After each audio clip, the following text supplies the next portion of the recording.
Hi, இது உங்கள் VSK. இன்றைக்கி நம்ம பார்க்க போகிற ஹாரர் மூவி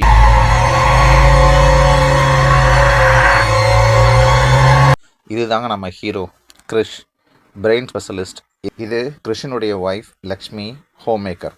கிறிஷ் வீட்டுக்கு ஆப்போசிட் உள்ள வீட்டில் ஜெனிங்கிற பொண்ணுடைய ஃபேமிலி புதுசாக குடியிருக்க வராங்க. பக்கத்து வீட்டோட ஃப்ரெண்ட்ஷிப்பாக இருக்கணுங்கிறக்காக ஜெனி வீட்டில் இருந்து கிறிஸ் வீட்டை ஒரு நாள் டின்னருக்கு அவங்கள இன்வைட் பண்ணுறாப்புல. ஜெனி வீட்டு டின்னர் பார்ட்டியில் கிறிஸ் தன் ஃபேமிலியோட கலந்துக்கிறாப்புல. ஜெனியோடைய தங்கச்சி சாரா ஜன்னல் வழியாக எதையோ பார்த்துக்கிட்டு இருக்க கிறிஷும் சாரா என்ன பார்க்குறான்னு சொல்லி பக்கத்தில் வந்து பார்க்குறாப்புல. வெளியே கிணத்துக்கு மேலே ஜெனி நின்றுக்கிட்டு இருக்காப்புல. கிணத்துக்கு மேலே ஜெனி நிற்பதை பார்த்து அதிர்ச்சியான கிறிஸ் ஜெனி பேரை சொல்லி கூப்பிட ஜெனி கிறிஷை பார்த்துக்கிட்டு இருந்த மாதிரியே ஜெனி கிணத்துக்குள்ளே குதிச்சிட்றாப்புல. ஜெனியை காப்பாற்றுறதுக்காக கிறிஷ் வேகமாக கிணத்துக்குள்ளே குதிச்சிட்றாப்புல.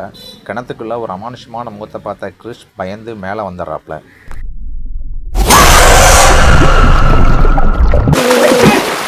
ஜெனியை எப்படியும் காப்பாற்றணும்னு நினச்ச கிறிஸ் மறுபடியும் தண்ணிக்குள்ளே முங்கி ஜெனியை காப்பாற்றி மேலே கொண்டு வந்துடுறாப்புல. கிறிஸ் தன்னுடைய வீட்டுக்கு ஜெனி ஃபேமிலியை டின்னருக்கு கூப்பிட்டுருந்தாப்புல. அன்றைக்கி நைட் டின்னர் முடிஞ்சதுக்கப்புறம் ஜெனி கிறிஸ் வீட்டு கண்ணாடி வழியாக அவங்க வீட்டை பார்க்குறாப்புல. அப்போ ஜெனி ரூம்லேருந்து ஒரு ஆன்மா அப்படின்னு நகர்ந்து வர்ற மாதிரி ஜெனி பார்த்துக்கிட்டே இருக்கும். திடீர்னு அந்த ஆன்மா பயந்து போன ஜெனி அவங்க அப்பாட்ட சொல்கிறாப்புல. ஆனால் அவங்க அப்பா அதை நம்பலை. அதை தொடர்ந்து ஜெனியினுடைய நடத்தையில் பல மாற்றங்கள் ஏற்படுது. அவளாக மலை உச்சி வரைக்கும் போயிட்டு அவளாக இறங்கி வந்துடுறா. இதை பார்த்து பயந்து போன ஜெனி அப்பா ஜெனியை ஒரு சைக்காலஜிஸ்ட்டை கூட்டு போகிறாப்புல.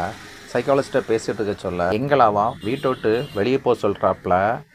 யார் அந்த அவான்னு சைக்காலஜிஸ்ட் கேட்க, ஒரு நாள் நைட்டு நான் ஹெட்ஃபோனில் பாட்டு கேட்டுக்கிட்டு இருந்தேன். அப்போ எனக்கு ஒரு ஃபோன் கால் வந்துச்சு. அந்த ஃபோன் அட்டன் பண்ணி பேச சொல்ல சைனீஸ் மொழியில் பயங்கரமாக இந்த வீட்டை விட்டு நீங்கள் வெளியே போங்க அப்படின்னு அந்த குரல் சொல்லிச்சு. ஒரு நாள் நைட் 2 மணி இருக்கும். நான் பாத்ரூமில் இருக்க சொல்ல வெளியேருந்து யாரோ கதவை தட்டினாங்க. நான் சாரா தான் கதவை தட்டுறான்னு, சாரா நான் உள்ளே இருக்கேன்னு சத்தமாக சொன்னேன். அதுக்கப்புறம் அந்த தட்டல் கேட்கல. அதுக்கப்புறம் கொஞ்சம் நேரம் கழித்து மறுபடியும் வெளியேருந்து யாரோ கதவை தட்டினாங்க. கோவத்தில் நான் கதவை திறந்து தண்ணியை மோந்து ஊற்றுனேன். அப்போ தான் அந்த உருவத்தை பார்த்தேன். பயத்தில் கதவை மூடிட்டு பாத்ரூம் உட்காரலான்னு வந்து உட்கார்ந்தேன்.